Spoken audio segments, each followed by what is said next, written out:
4월 8일 메이저리그 디트로이트와 미네소타의 경기 데이터 분석 시작하겠습니다. 디트로이트와 미네소타는 각각 시즌 3승 2패를 기록하고 있으며 디트로이트는 구드럼, 카스트로, 카브레라, 칸델라리오, 라모스, 그로스만, 베두, 그레이너, 존스로 이어지는 라인업을 구축할 것으로 보이며 1차전 경기에서 10회 말 베두가 교체 출전하여 끝내기 안타로 4대3 승리를 거두었던 디트로이트였죠. 그만큼 베두가 임팩트를 보여준 만큼 내일 선발 출장할 것으로도 충분히 기대를 해봐도 괜찮을 것 같습니다. 반면 미네소타의 경우 아라레즈, 플랑코, 클루즈, 케플러, 시몬스, 케이브, 사노, 아스투딜로, 제퍼스로 이어지는 라인업을 구축할 것으로 보여지며 크루즈가 라인업에서 가장 핵심적인 역할을 이어주고 있죠. 1차전 경기에서도 5타수 4안타 1타점 1득점을 기록하면서 시즌 타율 5할 3푼 8리를 기록하고 있는 만큼 미네소타가 크루즈에게 기대하는 바는 이번 시즌 상당히 크다라고 말씀드릴 수 있을 것 같습니다. 양팀의 선발 투수는 디트로이트의 경우 보이드가, 미네소타의 경우 마에다가 선발로 확정이 났습니다. 먼저 디트로이트의 보이드의 경우 시즌 1승 0패 방어율 0를 기록하고 있으며 개막전 클리블랜드와의 경기에서 눈발이 내리는 상황에서도 무실점 필칭을 이어가며 승리 투수가 되었던 보이드였습니다. 보이드의 경우 92마일의 패스트볼과 79마일의 슬라이더, 그 다음에 79마일의 체인지업과 적은 비율로 던지는 커브를 구사하고 있으며 좌투수에게서 오는 장점이 상당히 크게 다가오는 선수이죠. 엑시트 벨로시티죠. 타구 반발 속도도 굉장히 낮은 편이고 하드히트 그리고 타율 정도 메이저리그 중상위권을 기록하고 있는 만큼 보이드에게 이번 시즌 디트로이트는 생각보다 많은 부분을 기대하고 있는 것 같습니다. 다만 탈삼진율과 볼넷 비율 그리고 헛스윙률도 조금 개선을 한다면 더 좋은 투수가 될 수 있을 것으로 보여지죠. 반면 마에다의 경우 시즌 한 경기 등판에서 승패 없이 방어율 2.08을 기록하고 있습니다. 마에다는 슬라이더를 아주 많은 비율로 던지고 있습니다. 40%의 비율로 83마일의 슬라이더 그리고 28%의 비율로 85마일의 체인지업, 그 다음에 나오는 것이 패스트볼이죠. 91마일의 패스트볼을 26%의 구사로 하고 있으며 다른 구종도 구사를 하고 있지만 그 비율은 조금 많이 낮은 편입니다. 2021년도에 한 경기 던진 성적은 메이저리그 평균 수준에 많이 위치하고 있습니다. 마에다는 체인지업을 주무기로 해서 탈삼진을 상당히 잘 솎아내는 선수인데 아직까지 그 효율이 나오지 않고 있다는 점에서는 이번 경기에서 마에다에게 조금 더 개선된 상황으로 바라는 점이 될 것 같죠. 양팀의 불펜의 경우에는 상황이 조금 다릅니다. 디트로이트의 경우에는 카스트로를 제외한 나머지 선수들이 모두 방어율이 무너져 있는 상황입니다. 그렇기 때문에 보이드가 잘 던져준다고 해도 불펜이 올라와 있는 상황에서는 이 미네소타의 불펜에 비해서 상당히 낮은 효율성을 보일 수밖에 없다라고 지표가 보이는 것 같죠. 현재 둠락과 스택쉑 빼고는 모두 무실점 피칭을 이어가면서 2이닝 이상을 다 맡아주고 있는 상황입니다. 그렇기 때문에 불펜진에서 미네소타가 압승을 거둘 수 있다라고 보여지는 부분이 분명히 존재하죠. 정리하자면 양팀의 1선발 대결이 이루어지게 되었습니다. 보이드는 첫 등판에서 눈이 흩날리는 극악의 상황에서 무실점 피칭을 이어가며 클리블랜드의 에이스 비버를 상대로 승리를 거두었죠. 마에다도 준수한 피칭으로 시즌을 시작해 주었고 내일 두 팀은 에이스를 앞세워 승리하고자 하는 마음이 가득할 것으로 보여집니다. 하지만 타격과 선발에서 팽팽하다고 볼 수 있는 반면 불펜진의 상황이 미네소타가 압도적입니다. 디트로이트는 이미 대부분의 불펜진들의 방어율이 무너지고 있는 상황이지만 미네소타는 둠락과 스타쉑을 제외한다면 아직 철옹성과 같이 굳건하게 방어율을 지키고 있기 때문이죠. 그렇다면 경기 후반 선발들이 내려가고 이번 매치업에 새로운 국면이 나타나게 되는데 그때 웃을 수 있는 팀은 미네소타가 될 것으로 보이며 시리즈 타이를 위닝 시리즈로 반전시켜낼 수 있는 팀은 결국 미네소타라고 할 수 있을 것 같습니다. 결국 내일은 미네소타의 승리를 추천드리겠습니다.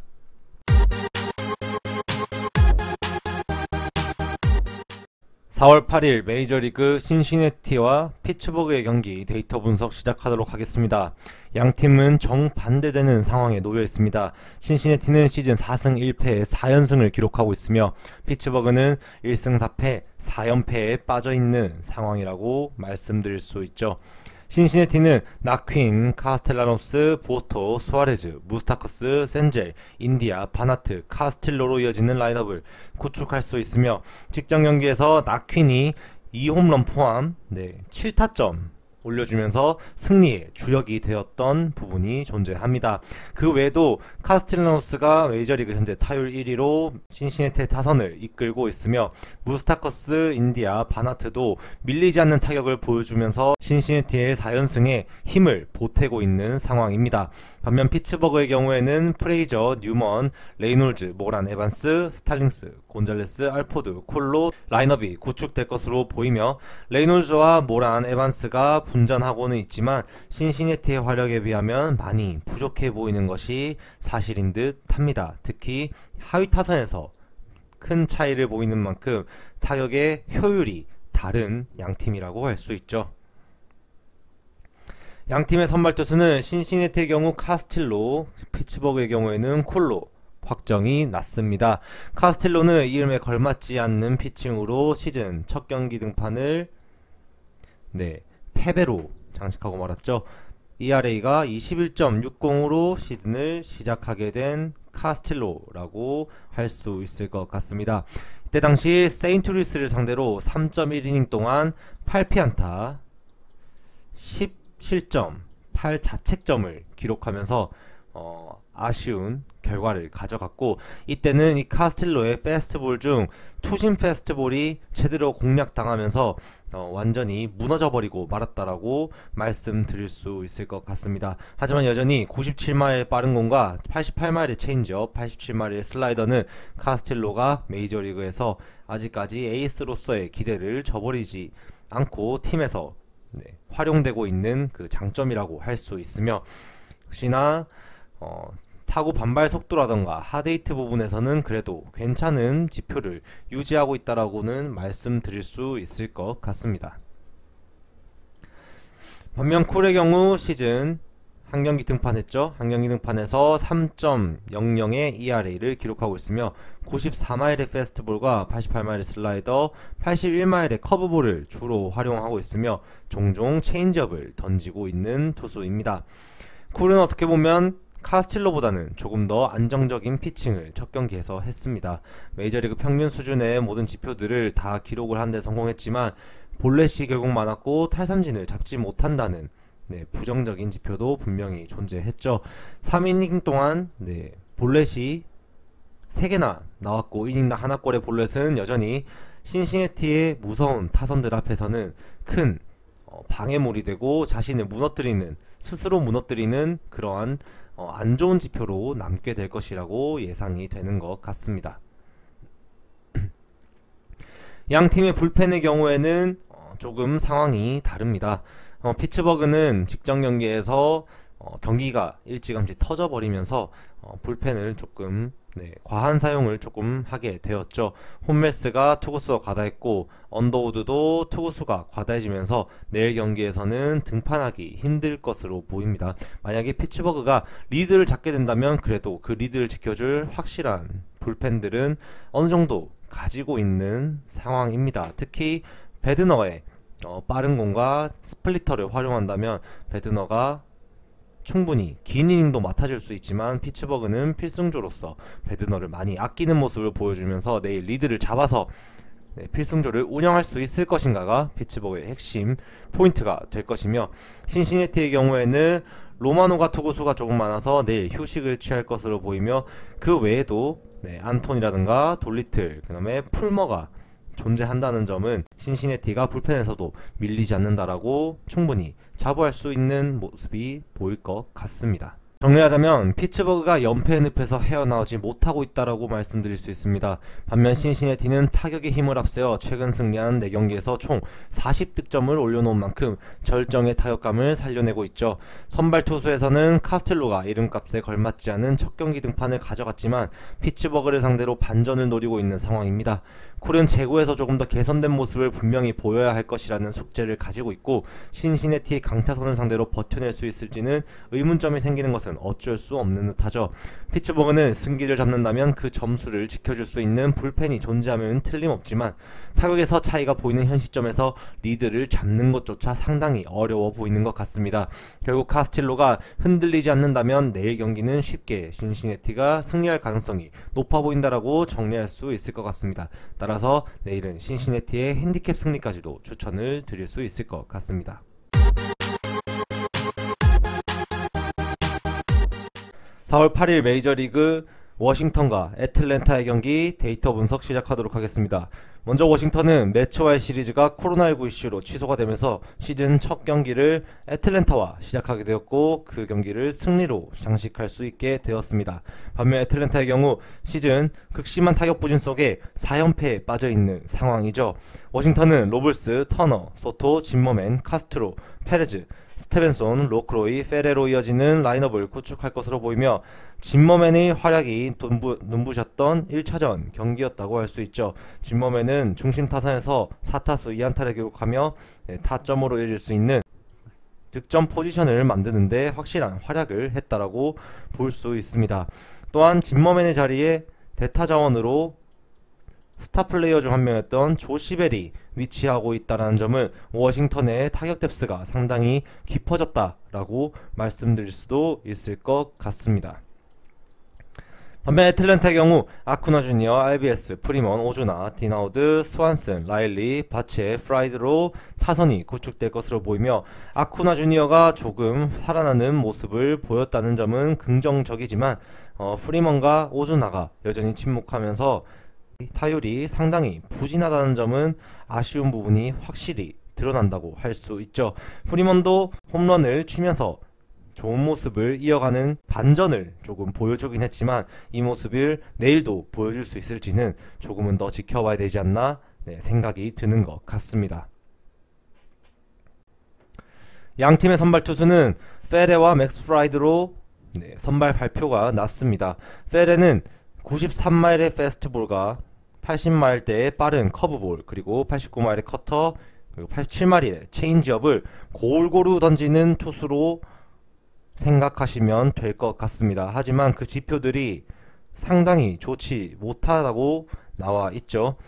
우선 장타를 확인할 수 있는 3개의 지표에서 모두 중하위권의 성적을 가지고 있으며 탈삼진 부분에서도 최하위의 성적을 보여줬던 지난 시즌입니다. 페스트볼 스핀과 커브볼 스핀마저 결국에 회전수가 좋지 못하다 보니까 공의 반발이 타자들이 쳤을 때 확실하게 많이 생기면서 멀리 뻗어나가는 공이 많이 나온다라고 말씀드릴 수 있죠. 그리고 휘 퍼센트는 타자의 헛스윙 비율이죠. 헛스윙 하는 비율도 굉장히 낮다라는 것은 타자들이 공이 눈에 보이고 그것을 칠 수 있는 능력을 충분히 발휘할 수 있다라는 그런 점을 가지고 있는 페레라고 할 수 있을 것 같습니다. 반면 프라이드는 메이저리그 최상위권 성적을 보유할 수 있는 능력을 가진 투수입니다. 지난 경기에서 승패 없이 등판을 마쳤던 프라이드는 93마일의 패스트볼과 74마일의 커브볼, 그리고 84마일의 슬라이더, 83마일의 체인지업을 종종 던지고 있으며 커브볼이 결국 메인이라고 할 수 있습니다. 페레의 커브볼은 2100대의 회전율을 가지고 있다면 프라이드는 2700대의 회전율을 가지고 있죠. 그렇기 때문에 커브볼의 낙차의 폭과 그 각도가 상당히 예리하다고 할 수 있는 프라이드의 커브볼입니다. 이 커브볼에 대한 타자의 헛스윙률도 상당히 좋으며 그것을 활용해서 탈삼진도 굉장히 잘 잡아내고 있는 프라이드라고 할 수 있기에 투수 부분에서는 분명히 프라이드가 우위를 가져간다라고 분명히 말씀드릴 수 있는 것 같습니다. 양팀의 불펜진은 상황이 조금 다릅니다. 애틀랜타는 4경기를 치르면서 불펜진을 많이 이미 활용을 한 상황이고 워싱턴은 4명의 투수만을 활용했으며 단 2명의 투수만이 1이닝을 책임지고 나머지는 1이닝도 채우지 않았다는 점에서 투구수의 부담도 없고, 이 외에도 아빌란, 클레이, 그리고 레이니, 그리고 보스 정도까지 해서 불펜진이 더 여유가 있는 워싱턴이라고 말씀드릴 수가 있을 것 같죠. 결국 카일 피네건이 무너지면서 방어율이 조금 안 좋게 되긴 했지만 나머지 투수들도 투구수 과다가 없었기 때문에 내일 등판을 기대할 수 있다는 점은 워싱턴에게는 조금 긍정적으로 작용할 수 있을 것 같습니다. 반면 애틀랜타의 경우에는 벌떼 야구를 많이 했다라는 흔적이 드러나고 있습니다. 투수들이 많은 이닝을 책임지지 않았던 투수들이 다분하게 존재하고 있으며, 주력으로 활용되고 있는 투수들은 그래도 타일러, 톰린, 그리고 민터 정도가 될 수 있을 것 같습니다. 그래서 내일은 프라이드의 역할이 굉장히 중요하다고 할 수 있죠. 프라이드가 막아준다면 풀펜을 필승조로 최소한으로 활용하면서 승리로 굳혀낼 수 있는 능력을 보여줄 수 있는 애틀랜타라고 할 수 있을 것 같습니다. 정리하자면 애틀랜타가 극심한 타격 부진에 시달리고 있는 상황이라고 할 수 있습니다. 팀 내 3할을 치고 있는 타자를 찾아볼 수가 없으며 스타 플레이어인 프리먼과 아쿠나 주니어도 이렇다 할 활약을 하지 못하고 있었던 상황이다 보니 시너지가 많이 죽어버린 모습이죠. 하지만 직전 경기에서 프리먼과 아쿠나 주니어가 홈런을 기록했다는 점은 반등의 불씨가 될 수도 있다라고 생각은 듭니다. 또한 맥스 프라이드가 등판하는 경기에서 타격의 부재로 인해 쉽게 접근하기 어렵다라는 생각은 여전히 버릴 수가 없죠. 페데는 스프링 트레이닝에서도 이렇다 할 좋은 활약을 펼쳤던 선수가 아닌 만큼 애틀랜타에게 이번에 연패를 끊는 승리를 기대해봐도 좋겠다라는 생각을 가지게 하는 듯합니다. 여전히 불펜에 대한 불안감도 공존하고 있는 상황이기에 쉽게 접근은 어려울 것으로 보이며, 지금 보여지고 있는 애틀랜타의 타격 페이스와 프라이드의 투구 능력을 고려한다면 저득점 양상의 경기가 이루어질 것이라는 예측이 조금 더 이상적일 것으로 보여지는 것 같습니다. 따라서 내일 경기는 워싱턴의 언더를 추천드릴 수 있겠습니다. 저 김상세의 조합픽을 무료로 직접 받고 싶으신 분은 영상 하단 고정 댓글에 오픈 링크로 문의 주시면 24시간 상담해 드리겠습니다.